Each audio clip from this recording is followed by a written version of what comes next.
और ऐसे आतंकवादी चाहे वो बाहर हो या अंदर हो, बहुजन समाज इन्हें कभी भी एक्सेप्ट नहीं करता। और एक बात और ध्यान से सुन लीजिए बहुजन समाज के लोगों, बहुजन समाज की बेटी के बारे में अगर एक व्यक्ति किसी और पार्टी के नेता ने ये कहा कि देखिए एक जाति की, एक बहुजन समाज की जो बेटी की जाति वो आज कहाँ कर रही है लीड, ये देखिए भारतीय सेना में जाकर ऑपरेशन सिंदूर को लीड कर रही है। और उन्होंने ये बता दिया, सिर्फ मैं रामगोपाल साहब की बात कर रहा हूँ, जिन्होंने सिर्फ ये बता दिया कि देखिए वो एक छोटी जाति से आती है। नमस्कार, क्या हाल चाल है? सब ठीक है? बहुत बढ़िया बहुत बढ़िया। अपना और अपने इनको ख्याल रखो, जब टाइम मिले तो वीडियो जरूर देखो। देसी देख बिगर ब्रेक बगैर लाग लपेट बिल्कुल देसी अंदाज में। मैं विपिन बेबाक, मेरे साथ मेरे सहयोगी शादाब रिजवी। जय हिंद, जय भीम, सत श्री अकाल, आदाब। मेरा नाम है शादाब। बीजेपी के नेता ने तो भंग खा रखी है, भंग खा के नशा में इंगा की बात कर रहे हैं और बहुत ज़्यादा कर रहे हैं, हद्दी कर रखी है। हालांकि समाजवादी पार्टी के जो नेता हैं रामगोपाल जी, उन्होंने भी घटिया सी बात कर दी है और उनकी भी खूब चर्चा है। बसपा सुप्रीमो बहन मायावती ने खूब खिंचाई करी है, कान पकड़ के ची करते नजर आएंगे बहुत जल्दी। गलत बात है, नहीं करनी चाहिए। बीजेपी वाले ही लगातार कर रहे हैं। भाई तुम्हें क्या है वो, तुम क्यों कर रहे हो? रपट गई जीव, रपट गई, जल्दी कह दो नहीं तो और खिंचाई होगी खूब। लेकिन बीजेपी वाले तो बिल्कुल भांग खा के कर रहे हैं। मामलो क्या है, मामलो और फिर एक नयो है, इतने के ख़त्म नहीं होगो, फिर एक नयो आ जागो। सिलसिला चल लो, थमने को नाम नहीं ले रो। राज्य में बीजेपी मंत्री विजय शाह द्वारा विवादित बयान अभी थमो ही ना हो कि एक और नया बयान चर्चा में आगो है। जी हाँ, मध्य प्रदेश के डिप्टी मुख्यमंत्री जगदीश देवड़ा एक बार फिर अपने बयान को लेकर विवादन में घिर गए हैं। जबलपुर में एक आयोजित सिविल डिफेंस वॉलेंटियर्स के प्रशिक्षण कार्यक्रम के दौरान डिप्टी सीएम ने एक ऐसा बयान दे दिया जहाँ पे हंगामा है, हंगामा हंगामा हंगामा। कार्यक्रम को संबोधित करते हुए देवड़ा ने कही कि आज पूरा देश की सेना और हमारे सैनिक भी प्रधानमंत्री नरेंद्र मोदी के चरणों में नतमस्तक हैं। प्रधानमंत्री, देश के यशस्वी प्रधानमंत्री नरेंद्र दामोदर दास मोदी जी के चरणों में नतमस्तक हैं। अरे नतमस्तक तुम है सको और कोई है सके, भारतीय सेना कैसे है जाएगी भाई? क्यों है जाएगी भारतीय सेना नतमस्तक? प्रधानमंत्री आएंगे जाएंगे, आएंगे जाएंगे, आएंगे जाएंगे, लेकिन प्रधानमंत्री के चरणन में हमारी भारतीय सेना क्यों नतमस्तक है जाएगी भाई? ये घटिया बात इन्होंने कही है।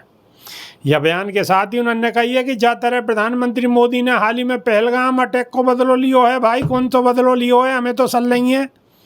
ये कह रहे हैं पहलगाम अटैक को बदलो ले लियो। वो 5-4 आतंकवादी जिन्होंने के घृणित कार्य करो हो, क्या उनको सफाया है गो? क्या वो पकड़े गए? उन पर तो 20 लाख कोई नाम भी सुनो हमने। तो जब तक वो अभी छुट्टे घूम रहे हैं सांड की तरह, जब तक बदलो पूरो कैसे होगो? बदलो पूरो हुओ, ये बात भी सही नहीं कह रहे हैं। या को मतलब ये कह रहे हैं कि बदलो पूरो हुओ और गो काबिले तारीफ है, इनके हिसाब से काबिले तारीफ है।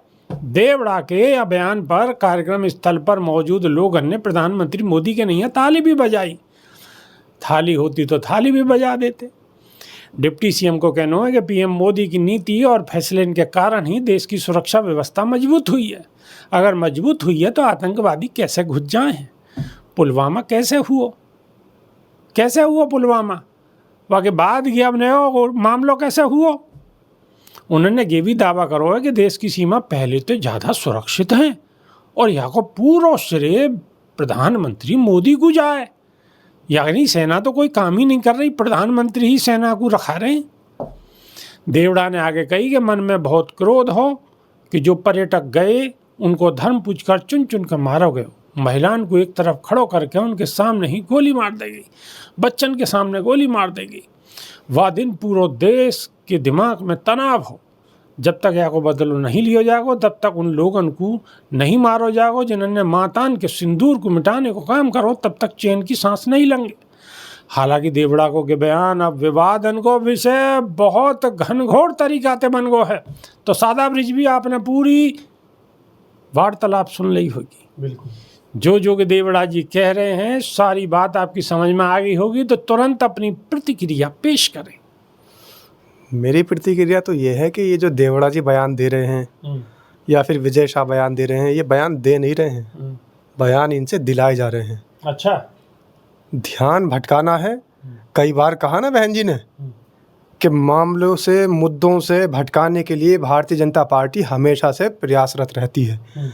इस बार भी इस देश का हर नागरिक, इस देश का मूल निवासी, इस देश का बहुजन समाज देश के प्रधान सेवक से कहीं ये ना पूछ ले कि हमारे 26 शहीद हुए, उसके बाद हमारे 15 शहीद हुए, ऑपरेशन सिंदूर हुआ, लेकिन ऑपरेशन सिंदूर में जिन बहनों के, जिन माओं के सिंदूर उजड़े थे, उनका बदला लेने के लिए 15 के और सिंदूर उजड़वा दिए। ये कैसा सिंदूर ऑपरेशन हो गया भाई? तो कोई ये सवाल ना कर ले कि आखिर वो जो 4 आतंकवादी थे और वो यहाँ हमारे देश के अंदर कैसे घुस गए। हमारे देश की सेना जो वहाँ पर हमेशा से तत्पर रहती है, सुरक्षा में चूक कैसे हो गई, उनको किसने हटा दिया? कहीं कोई सवाल ये ना पूछ ले कि वो हमला करने के बाद, इतने सारे लोगों का कत्ल करने के बाद, हमारे देश के पर्यटकों को मारने के बाद कैसे गायब हो गए। यमराज गायब हो जाता है और बहुत सारे इनके जो तरह तरह के और भगवान हैं वो गायब हो जाते हैं, सुरासुर गायब हो जाते हैं। लेकिन आतंकवादी अचानक से ऐसे कैसे गायब हो सकते हैं? या तो फिर वो वापस गए हैं, तो सेना जहाँ पर जो बॉर्डर है, जहाँ पर सेना तैनात है, वहीं से निकल कर गए हैं। और अगर नहीं गए तो फिर इसी देश के अंदर है। फिर हमारी जो सुरक्षा एजेंसी है वो क्या कर रही है? इसका मतलब तो अगर इसी देश में वो आतंकवादी छुपे हैं तो इससे बड़ा हमला भी और कर सकते हैं, कुछ और रणनीति तैयार कर रहे होंगे बैठ के। तो सवाल ये है कि देश के प्रधानमंत्री ने आखिर जिस तरीके से ईडी का उपयोग कर रखा है, जिस तरीके से सीबीआई का उपयोग कर रखा है और जिस तरीके से राजनीतिकरण कर दिया सेना का भी, उस तरीके से आखिर इनकी सुरक्षा एजेंसी, इनके नेता, इनके लोग, इनका शासन प्रशासन वो कर क्या, इनके गृह मंत्री, इनके रक्षा मंत्री वो कर क्या रहे हैं? बयान दे रहे हैं, लेकिन उनके बयानों को कोई भी व्यक्ति बिल्कुल भी सीरियस नहीं ले रहा है। क्यों? क्योंकि सिर्फ और सिर्फ बात कर रहे हैं कि हमारे देश की सेना ने ये काम किया। अरे भाई वो तो देश आप सीरियस, आप सीरियस ले तो रहे हैं, ऐसा बयान दे देंगे कि सीरियस लेना पड़े हो आप। अब जिनका बयान सीरियस लिया जा रहा है, जैसे ये देवड़ा है, ये जो आतंकवादी देवड़ा है, ये उप मुख्यमंत्री नहीं, आतंकवादी देवड़ा। क्योंकि हमारी सेना को नतमस्तक करने वाला तो आतंकवादी ही है। बार बार आतंकवादी ही ऐसी बात करता है कि हमारी देश की सेना नतमस्तक हो गई। बार बार आतंकवादियों ने, पूरा देश देख रहा था कि पाकिस्तान के न्यूज़ चैनलों पे भी दिखाया जा रहा था और सोशल मीडिया अकाउंट पर भी दिखाया जा रहा था कि पाकिस्तान के लोग और पाकिस्तान के आतंकवादी कह रहे थे कि हमने भारत की सेना को नतमस्तक कर दिया। अब ये कौन नतमस्तक कर रहा है?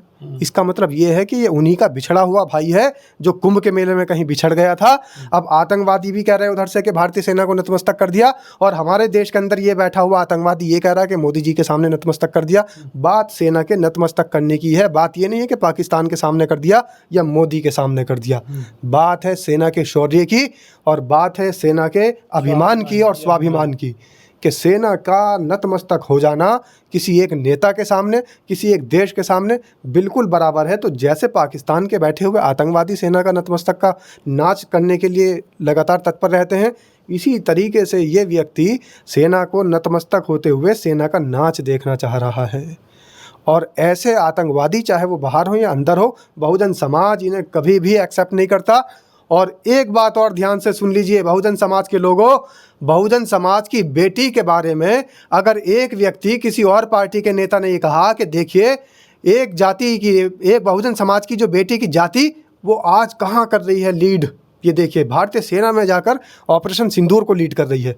और उन्होंने ये बता दिया, सिर्फ मैं रामगोपाल साहब की बात कर रहा हूँ, जिन्होंने सिर्फ ये बता दिया कि देखिए वो एक छोटी जाति से आती है, दलित जाति से आती है, यानी चमार जाति से आती थी। उन्होंने ये शब्द कह दिया।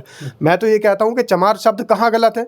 चमार शब्द जब गलत हो जाता है जब मनुवादी विचारधारा के लोग गालियाँ देते हैं, फबतियाँ कसते हैं, उल्टी सीधी बातें कहते हैं और नीचा दिखाने के लिए चमार शब्द का इस्तेमाल करते हैं। मैं तो खुलेआम इस मंच पर कह रहा हूँ कि मैं चमार हूँ, बोलिए मुझे चमार, मेरी तो इज्जत नहीं घट रही, मेरी तो इज्जत बढ़ रही है चमार कहने से। आप बोलिए, मैं एक्सेप्ट करने को तैयार हूँ, मैं चमार हूँ, क्योंकि द ग्रेट चमार हमारे यहाँ के तमाम गांवों ने लिख दिया, अपने गांव के बाहर बोर्ड लगा दिया। आप देखिए हमारे समाज के लोगों ने इस बात को बिल्कुल सराहनीय कार्य किया और इस बात को तत्परता से आगे लिया, कदम बढ़ाया और अपने गांव के, अपने देहातों के सामने बोर्ड लगा दिए द ग्रेट चमार। जिससे कि लोग ये समझ जाए कि चमार किसी नीच का नाम नहीं है, चमार ऊंचे का नाम है, चमार महान का नाम है, बड़े का नाम है। नीच तो सादा रिजवी मनुवादी सोच है। सोच के लोग हैं। सोच जो है वो नीच है, मनुष्य कोई नीच है ही ना बेबार सके। जी इस पूरे देश के सामने, बहुजन समाज के सामने, इन पूरे दर्शकों के सामने और खुले मंच पर ये कह रहा हूं कि मुझे आप चमार कहिए, कमेंट में लिखिए, मेरा सीना फख्र से ऊंचा हो जाएगा, क्योंकि मैं चमार शब्द को छोटा नहीं समझता, इसे बड़ा समझता हूं। बहुत बड़ी बात कह दी, बहुत बड़ी बात कह दी। अब तो लाइक शेयर सब्सक्राइब रुकने नहीं चाहिए, ठोकते रहो ठोकते रहो ठोकते रहो। याते ज़्यादा कछु नहीं कहनी, बात को पूरी कुछ समझ गए होगे। तो अभी के नहीं, यहाँ सिर्फ इतना ही। नई वीडियो में फिर रूबरू होंगे। बहुत बहुत धन्यवाद, नमस्कार। जय भीम, जय संविधान।